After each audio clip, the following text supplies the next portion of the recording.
Alors, il y a des personnalités qui sont ici présentes, Bernard Gérard, Marc-Philippe de Bresse, Xavier Bertrand, mais il y a avant tout des habitants de Tourcoing qui sont là et en nombre ce matin.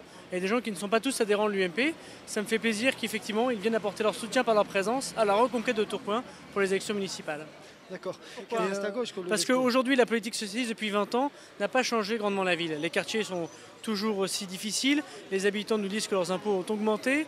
Il se trouve que la propreté des rues n'est pas une chose, la qualité première à Tourcoing.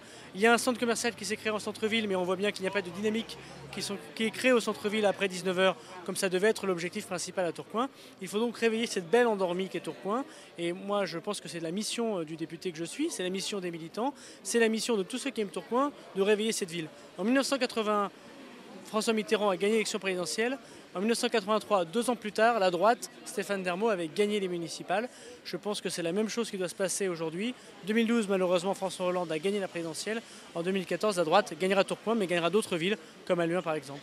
Eh bien, il faut que les Tourquenois viennent dans ma permanence, parce que c'est la permanence, bien sûr, d'un député de droite, mais c'est la permanence d'un député pour tout le monde. Je ne demanderai pas vos couleurs politiques. Si je peux vous aider, des sujets très concrets, que ce soit des problèmes très divers avec des administrations, des ministères, des problèmes sociaux, de sécurité, n'hésitez pas, je suis là pour vous. Où se trouve-vous cette permanence? 101 avenue Fin de la Guerre, en face du parc Clémenceau à Tourcoing.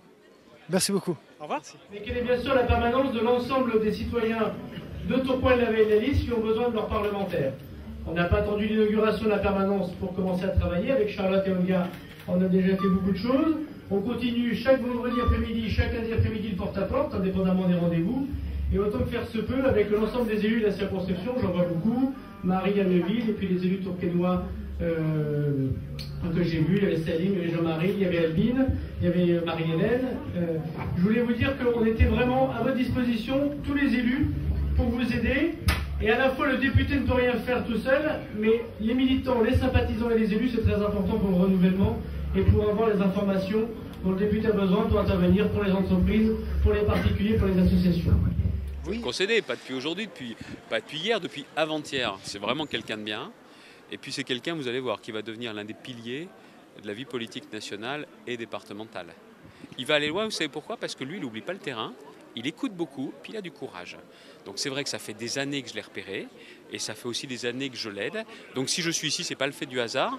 J'étais à sa permanence pour le lancement de campagne, je suis là pour l'installation de cette permanence, qui est aussi une belle permanence pour les municipales, et je lui fais vraiment confiance. Et les habitants de Tourcoing peuvent lui faire confiance. Justement, on passerait aux Tourquenois qui n'ont pas pu assister. Gérald Darmanin, c'est vraiment quelqu'un de bien et on peut lui faire confiance.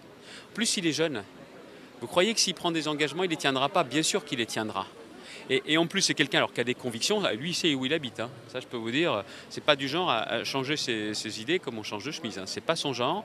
Mais par contre, quand il écoute, mais quand il a pris une décision, il avance. Quelqu'un de courageux. On a besoin de gens courageux dans la vie politique. Il dit la vérité. Il est courageux et il est proche du peuple. Ça, pour moi, c'est les 3 critères pour vraiment être un homme politique de confiance. Merci beaucoup à vous. Merci à vous. Merci.